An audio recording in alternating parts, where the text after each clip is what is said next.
Hello student, I am Prachi. Welcome to this channel.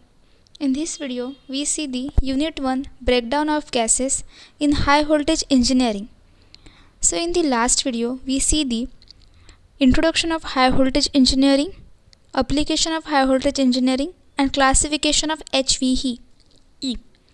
So in this video, we see the ionization process and the breakdown of gases.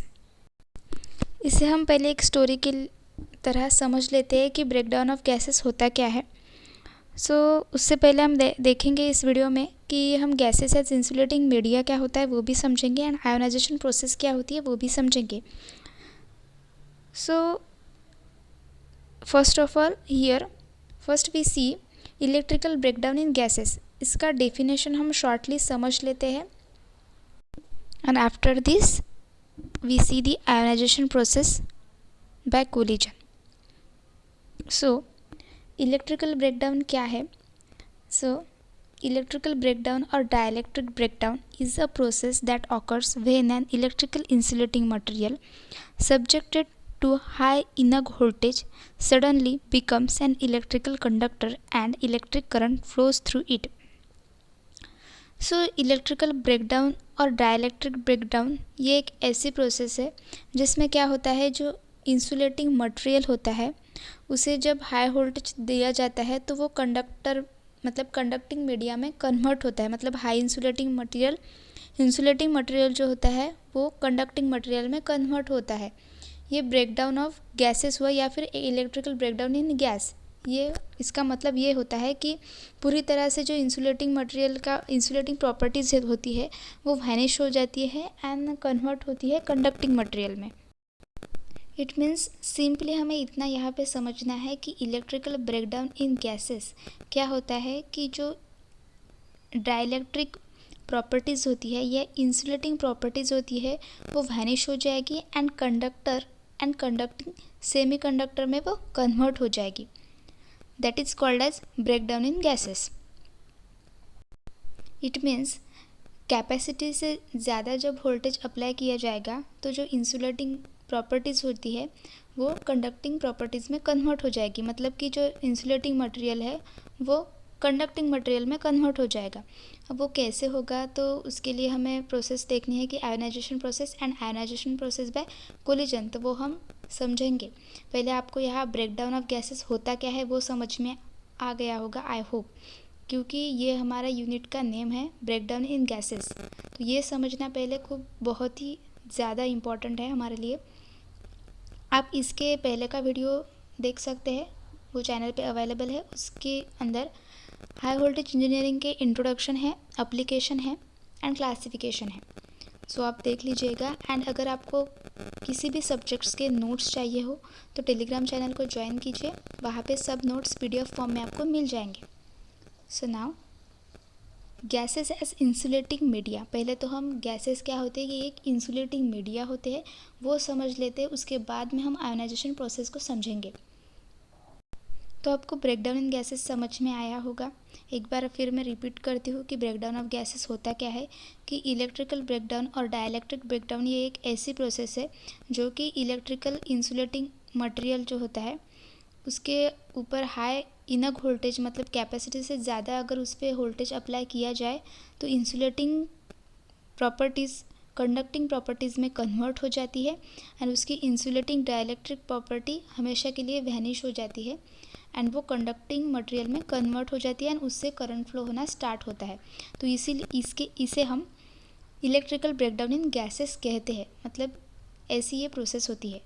तो अब देखते हैं हम gases as insulating media. The simplest and the most commonly found dielectrics are gases. जो simplest है and most commonly dielectrics मिलते हैं वो होते हैं गैसेस।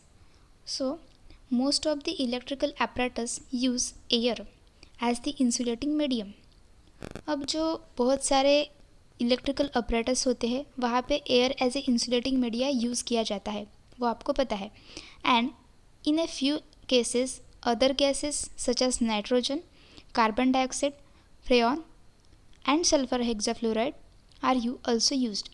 एंड कुछ ऐसे एपरेटस होते हैं, मतलब फ्यू केसेस होते हैं वहाँ पे हम nitrogen, carbon dioxide, freon, sulphur hexafluoride ऐसे गैसेस का यूज़ होता है। ज़्यादातर एयर का as a insulating media use किया जाता है। Various phenomenon occur in gaseous dielectrics when a voltage is applied. जबकि वोल्टेज अप्लाई किया जाता है डाइलेक्ट्रिक मीडियम पे या इंसुलेटिंग मीडियम पे, तो वहाँ पे वेरियस फेनोमेनन हमें देखने को मिलते हैं। When the applied voltage is low, small current flow between the conducting electrodes and the insulation keep its electrical properties. जबकि वोल्टेज जो है वो लो अप्लाई किया जाए अगर किसी मटेरियल पे, तो वहाँ से स्मॉल करंट फ्लो होगा। जबकि स्मॉल वोल्टेज अप्लाई होगा तो वहाँ पे इंसुलेशन प्रॉपर्टीज़ तो रहेगी, बट वहाँ से स्मॉल करंट फ्लो होगा। But whereas if applied voltage is large, but वहाँ पे अगर ज़्यादा, हमने देखा ही है कि कैपेसिटी से अगर ज़्यादा वोल्टेज वहाँ पे अप्लाई किया जाए और वहाँ से क्या होगा, करंट फ्लो होगा, insulation increases very sharply and an electrical breakdown occurs, तब वहाँ पे इलेक्ट्रिकल ब्रेकडाउन ऑकर्स होगा। A strong conducting spark formed during breakdown practically produces a short circuit between the electrodes. Practically जब ब्रेकडाउन होता है तो वहाँ पे शॉर्ट सर्किट होता है इलेक्ट्रोड्स के बीच में, एंड वहाँ पे हमें स्पार्क देखने को मिलता है। कई बार आपने कोरोना इफेक्ट देखा होगा, वहाँ पे स्पार्क होता है वायर में। तो ये जब ब्रेकडाउन होता है, स्ट्रांगली कंडक्टिंग स्पार्क जब होता है, तब ये हमें देखने को मिलता है। जबकि ब्रेकडाउन होता है दो इलेक्ट्रोड के बीच में, शॉर्ट सर्किट होता है, तब ये ऐसा होता है। Then the maximum voltage applied to the insulation at the moment of breakdown is called breakdown voltage. अब मैक्सिमम वोल्टेज जब अप्लाई किया जाता है इंसुलेशन पे, तो वहाँ पे ब्रेकडाउन होता है एंड उसे हम ब्रेकडाउन वोल्टेज कहते हैं। Two types of electrical discharge in gases, one is non sustaining discharges and self sustaining discharge type. मतलब इसके टू टाइप से इलेक्ट्रिकल डिस्चार्ज के गैसेस में, एक है non sustaining discharges and second is self sustaining type. तो हमें यहाँ पे आयोनाइजेशन प्रोसेस अच्छी तरह से समझना है कि आयोनाइजेशन प्रोसेस होती क्या है। इसे हम एक कहानी की तरह समझ लेते हैं कि जैसे कि हमने एक कंसिडर किया, सर्किट कंसिडर किया, उसमें एनोड है, कैथोड है, वोल्टेज सप्लाई दिया गया है, और हमने कैथोड पे अगर लाइट अप्लाई किया, मतलब यूवी रेज अप्लाई किए, तो वहाँ से क्या होगा, इलेक्ट्रॉन का इमिशन होगा। एंड एक हमारे पास न्यूट्रल मॉलिक्यूल है, उसके ऊपर वो जाके कोलाइड होगा, तो वहाँ से और एक इलेक्ट्रॉन रिलीज़ होगा। मतलब क्या हुई, हमारे पास दो इलेक्ट्रॉन हुए एंड एक पॉजिटिव आयन भी रिलीज़ होगा। तो ये प्रोसेस ऐसे कंटिन्यू होगी एंड वो पॉजिटिव आयन जो है वो निगेटिव कैथोड की तरफ अट्रैक्ट होगा एंड फिर से वही प्रोसेस रिपीट होगी। वैसे हमारी आयोनाइजेशन प्रोसेस होगी। तो हम स्टेप बाय स्टेप इसे समझ लेते हैं। सो our first point is, at normal temperature and pressure a gas acts as good insulating material। जब नॉर्मल टेम्परेचर एंड प्रेशर हो तो गैस क्या होता है, ये गुड इंसुलेटिंग मटेरियल की तरह एक्ट होता है। When high voltage applied between the two electrodes immersed in gaseous medium, the gas becomes a conductor and electrical breakdown occurs। अब जब दो इलेक्ट्रोड गैसियस मीडियम में हो और उसके ऊपर हमने हाई वोल्टेज अप्लाई किया, तो क्या होगा, वहाँ पे द गैस बिकम्स कंडक्टर। वो गैस क्या होगा, कंडक्टर की तरह एक्ट होगा एंड वहाँ पे इलेक्ट्रिकल ब्रेकडाउन होगा। So ionisation by collision are two types. तो यहाँ पे हमने आयोनाइजेशन प्रोसेस क्या है ये समझ लिया कि हाई वोल्टेज जब अप्लाई करेंगे दो इलेक्ट्रोड में एंड वो इलेक्ट्रोड अगर गैसियस मीडियम में हो तो वो क्या होगा, वो कंडक्टिंग मटेरियल की तरह एक्ट होगा गैसियस मीडियम एंड वहाँ पे ब्रेक डाउन होगा। तो अब आयनाइजेशन बाय कोलिजन के टू टाइप्स है, फर्स्ट है इलास्टिक कोलिजन एंड सेकेंड है इन इलास्टिक कोलिजन। तो इलास्टिक कोलिजन क्या होता है, An elastic collision is a collision in which there is no net loss in kinetic energy in the system as a result of the collision. मतलब elastic collision में kinetic energy का loss नहीं होगा. And in elastic collision, a collision in which the total kinetic energy of the colliding bodies or particles is not the same after the collision as it was before, opposed to elastic collision. ये opposite है elastic collision के. मतलब जो पहले kinetic energy होती है electrons में after collision, वो उतनी सेम काइनेटिक एनर्जी हमें नहीं मिलेगी. मतलब रिजल्ट में सेम काइनेटिक एनर्जी नहीं मिलेगी. सो आयनाइजेशन बाय कोलिजन अब क्या होता है ये डिटेल में हम समझेंगे. ये बहुत ही इम्पॉर्टेंट पार्ट है. ये हम एक सर्किट से समझ लेते हैं कि आयनाइजेशन बाय कोलिजन होता क्या है. सो ये है हमारा सर्किट. सो पहले कुछ देख लेते हैं. Ionisation is defined as process of leaving free electrons from a gas molecule with the continuous generation of positive ion. जैसे मैंने पहले कहा था कि आयोनाइजेशन क्या है, एक ऐसी प्रोसेस है कि वहाँ से हमें एक इलेक्ट्रॉन मिलता है from a gas molecule with a continuous generation of positive ion, and वहाँ पे पॉजिटिव आयन भी जनरेट होता है. In the process of ionization by collision, a free electron collide with a neutral gas molecule and give rise to a new electron and a positive ion. अब इस process में क्या होता है कि एक फ्री इलेक्ट्रॉन कोलाइड होता है न्यूट्रल गैस मॉलिक्यूल पे. तो पहले हम वो समझ लेते हैं. कैथोड और एनोड तो हमने समझ लिया. इस डायग्राम में ही दिख रहा है हमें कि ये है कैथोड एंड ये है एनोड. उसके ऊपर यूवी रेज या फोटोलाइट फॉल्स होगा तो वहाँ से इलेक्ट्रॉन रिलीज होगा.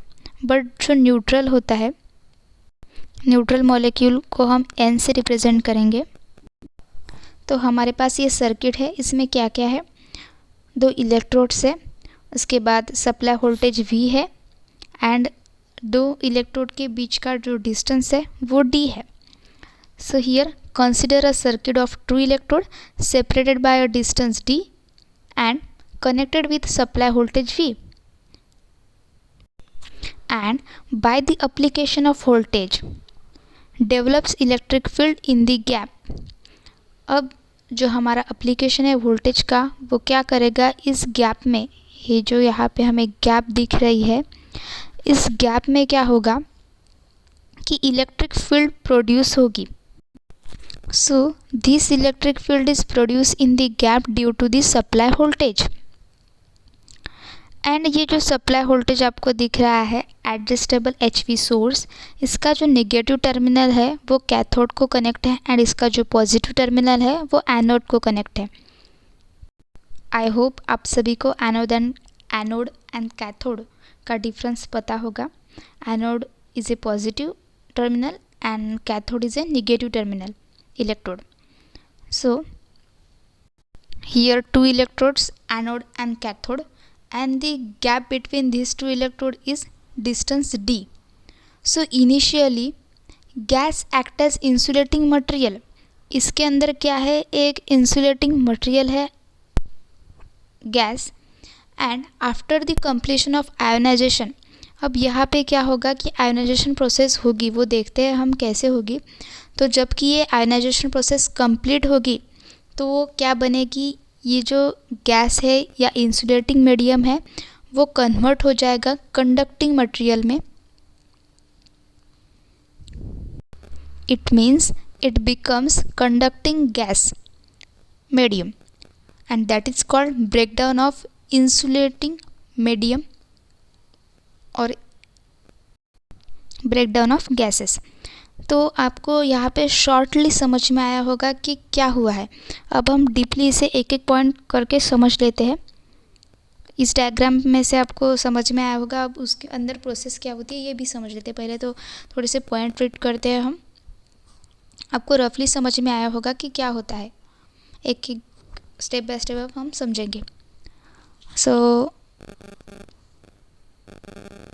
हमने देखा कि आयोनाइजेशन एक ऐसी प्रोसेस है कि वहाँ पे क्या होता है, एक फ्री इलेक्ट्रॉन्स रिलीज़ होता है एंड वो कंबाइन होता है या कोलाइड होता है गैस मॉलिक्यूल मतलब न्यूट्रल मॉलिक्यूल पे, एंड उसके बाद वहाँ पे फिर एक इलेक्ट्रॉन वहाँ से रिलीज होता है एंड पॉजिटिव आयन भी इमिट होता है। यहाँ पे मतलब ये तब होता है जबकि कैथोड जो होता है उसके ऊपर फोटोलाइट फॉल्स होती है या फिर यूवी रेज फॉल्स होते हैं, तब वहाँ से इलेक्ट्रॉन एक रिलीज़ होता है एंड वो यहाँ पे जो न्यूट्रल मॉलिक्यूल एन हमने लिया है उसके साथ वो कोलाइड होता है, उसके ऊपर कोलाइड होता है एंड फिर यहाँ से ऐसे 2 इलेक्ट्रॉन बाहर पड़ते हैं, मतलब एक इलेक्ट्रॉन पहला and 1 more electron after the collision and with the positive ion A+। सो ये भी हम समझेंगे कि कैसी प्रोसेस होती है, रिएक्शन क्या होती है, ये भी हम समझेंगे। तो आपको यहाँ पे ये समझ में आया होगा कि ये आयनाइजेशन प्रोसेस होती क्या है। In this process of ionisation by collision a free electron collides with a neutral gas molecule and gives rise to a new electron and a positive ion. ये हमने अभी देखा है या फिर समझा है, यही लिखा है यहाँ पे कि क्या होता है, ईवी लाइट जो होता है वो यूवी रेज जो कैथोड पे पड़ते हैं तब वहाँ से एक इलेक्ट्रॉन रिलीज़ होता है एंड वो कोलाइड होता है न्यूट्रल मॉलिक्यूल के साथ, तब वहाँ से 1 मोर इलेक्ट्रॉन रिलीज़ होता है with the positive ion. Now if we consider a low pressure gas column in which an electric field E is applied across 2 plane parallel electrode as shown in figure 2.1, हमने देखा ही है यहाँ पे if the energy is gained during this travel between collision exceeds the ionization potential V, which is the energy required to remove an electron from its atomic shell, then ionization takes place. This process can be represented as like this. So यहाँ पे A जो है वो हमारा atom है and A is the positive ion and E is the electron है हमारा। तो ये प्रोसेस क्या है, so see this diagram. Now here these UV rays are falls on the cathode with high voltage application. These UV rays or photon energy releases 1 electron, जो मैंने हिंदी में आपको बताया है वही, releases 1 electron from the cathode due to high kinetic energy. That electron starts travel towards anode. अब यहाँ पे जो काइनेटिक एनर्जी है उस इलेक्ट्रॉन की, तो उसे वो क्या करेगा, ट्रैवल करेगा towards the anode and during this travel it collide on neutral molecule with neutral molecule. जब ये ट्रैवल हो रहा होगा तब ये न्यूट्रल मॉलिक्यूल के साथ कोलाइड होगा एंड इट रिलीज और it emits 1 more electron also with positive ion. ये जो इलेक्ट्रॉन निकल रहा है ये इस न्यूट्रल मॉलिक्यूल के साथ कोलाइड होगा एंड वो एक इलेक्ट्रॉन एंड इससे एक इलेक्ट्रॉन, ऐसे 2 इलेक्ट्रॉन यहाँ पे निकलेंगे एंड पॉजिटिव आयन भी निकलेगा। So after the collision of 1 electron with neutral molecule, it releases 1 more electron with positive ion and this 1 electron from the outermost orbit of the neutral molecule, which are loosely bound, and the electron which is emitted or released from the cathode. It means 1 electron from cathode and 1 electron after the collision. So it becomes 2 electrode now. 1 electron due to the fall on UV rays on cathode and during this collision with the neutral molecule, 1 more electron get released. So here this particular process that is called as collision process releases 2 electron during 1 collision. So it means 1 electron collision with 1 neutral molecule releases 1 more electron more than the present, मतलब कि पहले का जो electron था उससे ज़्यादा एक electron यहाँ पे रिलीज़ हो रहा है, उसके साथ साथ पॉजिटिव आयन भी वहाँ पे इमिट हो रहा है। Now this formation of electrons and positive ion in between the gap of the 2 electrodes is called as ionization. अब इन दो इलेक्ट्रोड के गैप में ये जो प्रोसेस हुई उसे हम आयोनाइजेशन प्रोसेस कहते हैं, and this ionisation process basically is due to the first collision process. So hence this ionisation process is called as ionisation by collision. ये प्रोसेस क्यों हुई? क्योंकि कोलिजन हुआ, उसके वजह से ये प्रोसेस हुई, इसीलिए हम आयोनाइजेशन ऑफ कोलिजन भी इसे कहते हैं, और एज आयोनाइजेशन बाय कोलिजन. यहाँ पे आपको दिख रहा होगा कि एक इलेक्ट्रॉन है एंड ये पॉजिटिव आयन ए है, तो यहाँ पे हमें 2 इलेक्ट्रॉन एंड मतलब पॉजिटिव आयन मिल रहा है. सो ये जो प्रोसेस है ये कंटिन्यू होती रहेगी. A few electron produces at the cathode by some external means, say by ultraviolet light falling on the cathode, ionized neutral gas, particles producing positive ions and additional electrons. ये हमने देखा है. The additional electrons then themselves make ionizing collisions and thus the process repeats itself. यानी ये process repeat होगी. तो जो हमारा पॉजिटिव आयन निकला है वो पॉजिटिव आयन क्या होगा कि वो उसका जो अपोजिट टर्मिनल है, मतलब अपोजिट चार्ज है, दैट इज़ द कैथोड, वहाँ पे वो चला जाएगा. पॉजिटिव आयन जो निकला था उसके ऊपर वो बम्बार्ड होगा विद द कैथोड जो पॉजिटिव आयन था, एंड वहाँ पे 1 मोर इलेक्ट्रॉन रिलीज़ होगा फ्रॉम द कैथोड. पहले तो अल्ट्रावायलेट लाइट की वजह से एक इलेक्ट्रॉन रिलीज़ हो ही रहा था. अब जब ये पॉजिटिव आयन उसके ऊपर बम्बार्ड हो रहा है तो फिर एक इलेक्ट्रॉन वहाँ से निकल रहा है, and this process is continue. And this process is continue till the gap between the electrode get ionized completely. So the ions of insulating gas is nothing but the formation of electrons and protons in between the gap, and this formation of ionization convert that gap from insulating to conducting. So this way the process of collision and bombardment takes place in between the gap of the electrode, which converts gas insulating material into the conducting material. बहुत ही easy process है ये process continue होती रहेगी जब तक कि वो 2 electrode के बीच में जो गैप है, गैस इंसुलेटिंग मटेरियल है, वो कंडक्टिंग मटेरियल में जब तक कन्वर्ट नहीं हो जाता तब तक ये प्रोसेस क्या होगी, कंटिन्यू चलती रहेगी. सो हमने यहाँ पे क्या क्या सीखा? आयोनाइजेशन बाय कोलिजन सीखा, आयोनाइजेशन प्रोसेस सीखी, and gas as insulating media ये भी सीखा है. सो एक बार हम समराइज़ कर लेते हैं कि ब्रेकडाउन ऑफ गैसेस कब होता है, जबकि कैथोड के ऊपर यूवी रेज आते हैं. It means breakdown occurs in gases due to the process of collision. Ionisation की वजह से ये होता है, मतलब पहले रेज फॉल होते हैं कैथोड पे, देन कोलिजन होता है, एंड उसके बाद में ब्रेकडाउन ऑफ गैसेस होता है. सेकेंड पॉइंट है कि जो इलेक्ट्रॉन्स है वो हमें मल्टीपल फॉर्म में मिलते हैं जबकि उसके ऊपर वोल्टेज अप्लाई किया जाए, एंड वो वोल्टेज अगर सफिशेंटली लार्ज हो तो वहाँ पे ब्रेकडाउन हमें देखने को मिलता है. ऑल्सो हमने देखा कि इलेक्ट्रिकल डिस्चार्ज भी 2 टाइप्स के होते हैं, non sustaining discharge and self sustaining type. So इस वीडियो में हमने ये देखा, तो आई होप कि आपको ये वीडियो समझ में आया होगा. तो प्लीज़ इस वीडियो को लाइक कीजिए एंड चैनल को सब्सक्राइब कीजिए, एंड अगर आपको नोट्स चाहिए हो तो टेलीग्राम चैनल को ज्वाइन कीजिए. Thank you.